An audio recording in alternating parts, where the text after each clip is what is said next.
Je me rappelle le moment où j'ai décidé de partager mon besoin de changer les choses. J'étais très mal.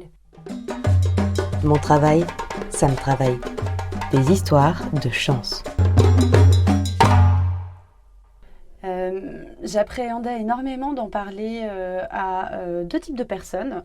Mes parents d'une part et ma mentor d'autre part. Voilà, j'étais dans une grosse boîte et j'avais une mentor.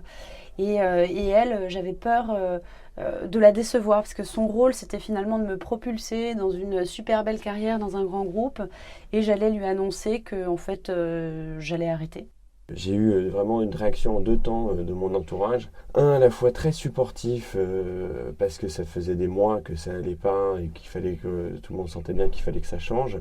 Et en même temps, une fois que je me suis retrouvé sans rien, et c'est vrai que j'ai eu une réaction pendant des mois de mon entourage qui a été assez difficile parce que eux-mêmes ne savaient pas trop sur quel pied danser. J'étais pas dans un super état et c'était pas simple pour eux et du coup nos relations. Quand j'ai su que je voulais fermer ma boîte pour aller dans le salariat, j'ai énormément repoussé le moment de vérité. Dès que je m'imaginais en train de le dire à ma famille ou à mes amis, ça me glaçait presque. La projection était tout de suite terrible. La personne à laquelle j'appréhendais le plus de parler de ce projet, c'était mon petit ami, car on venait d'emménager ensemble et je me voyais un peu comme le maillon faible du couple. Mais heureusement, il m'a énormément rassurée, il m'a même motivée et encouragée à continuer. Et surtout, il m'a fait déculpabiliser par rapport à notre couple. En ce qui concerne mes parents, j'avais, comme un peu moins aujourd'hui, mais toujours un peu, j'avais peur de leur jugement, de ce qu'ils allaient dire et du fait qu'ils me disent que c'était une grosse connerie. Et d'ailleurs, ça n'a pas échappé, ils m'ont dit que mon idée était nulle et que je finirais par écrire un bouquin pour parler de mon échec. Je me disais qu'ils allaient perdre confiance en moi, qu'ils allaient penser que j'étais une girouette, que j'étais incapable de mener un projet jusqu'au bout. J'avais peur de les décevoir, ouais, je crois. Pour moi, dans le cadre du changement, ce qui a été le plus important, ça a été de bien m'entourer avec des gens aussi qui étaient un peu dans la même dynamique que moi, parce que ça faisait des territoires, des lieux vraiment d'expression plus simples et plus honnêtes pour moi. Et Chance, pour ça, a été un vrai territoire d'expression où je pouvais venir et tout mettre sur la table et vomir mes humeurs et mes difficultés, mes peurs. Je pleurais énormément, j'étais vraiment en souffrance. Mais je me rappelle aussi qu'une fois, avoir dit tout haut « je suis malheureuse et je ne peux pas continuer à être malheureuse comme ça », tout de suite ça allait beaucoup mieux. Physiquement, je me sentais beaucoup plus légère, comme si un poids était enlevé de mes épaules.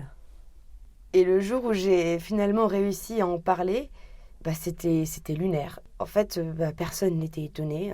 Et ils avaient hâte de découvrir le prochain épisode. Ils me faisaient entièrement confiance. Je m'étais préparée à devoir en plus les convaincre que c'était quand même la bonne décision. Et en fait, c'est presque eux qui m'ont rassurée.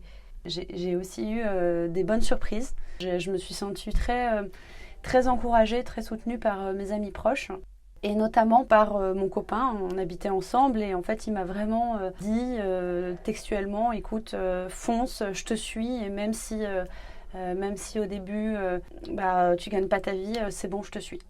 En parler, ça m'a redonné confiance, ça m'a permis de lancer toutes les démarches administratives pour liquider ma société. C'était un peu comme si maintenant que ça y est, c'était dit, ça avait le droit d'exister et donc il fallait que ça existe le plus vite possible.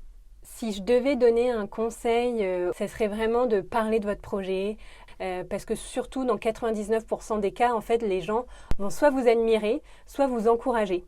Et pour le pourcentage qui reste, en fait, ça va soit vous conforter et vous motiver à réussir, ou soit au contraire vous aider à préciser votre projet.